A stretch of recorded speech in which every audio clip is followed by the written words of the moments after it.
The St. Valentine's Day Massacre. Hearts, roses, love, chocolate, bootlegging, beer wars, the prohibition, Chicago, mafia, massacres.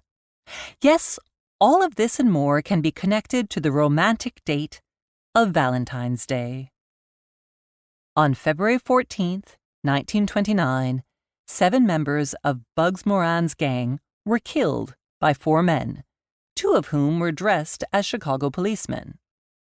Believing they were going to be receiving a delivery of liquor, which was illegal as it was the period of prohibition in the United States, Moran's men arrived at the garage of a warehouse and into a trap.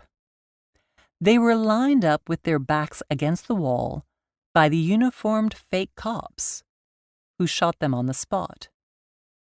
This bloody Valentine became known as the St. Valentine's Day Massacre, and it is believed that the man who orchestrated it was none other than the gangster kingpin Al Capone. You see, Bugs Moran led a gang that rivaled Al Capone's. It's a story of territory, money, pride. Bugs Moran was being taught a lesson. But where was he when all this was going down? Well, Bugs had planned on showing up for the fake delivery, but when he saw uniformed cops going into the warehouse, he turned tail and went to a coffee shop close by. And that's how his life was spared that day. But Bugs did not live happily ever after.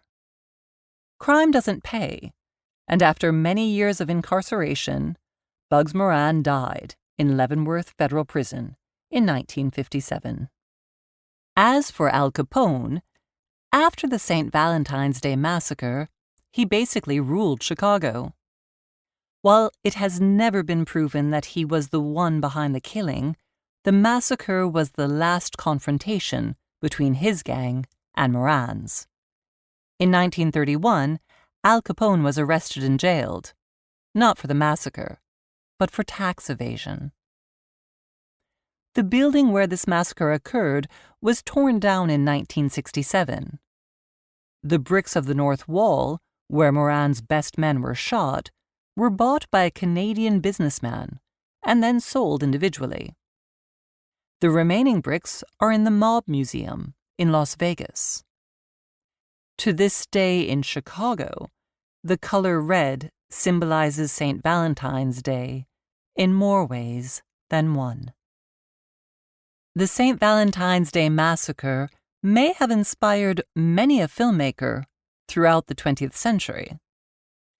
Films like Brian De Palma's The Untouchables refer to it. A killing spree in Francis Ford Coppola's The Godfather seems to take inspiration from the photos taken in 1929. And the hilarious Billy Wilder film, Some Like It Hot, puts its lead characters, played by Tony Curtis and Jack Lemmon, right in the center of it, on St. Valentine's Day. Yes, indeed, some like it hot.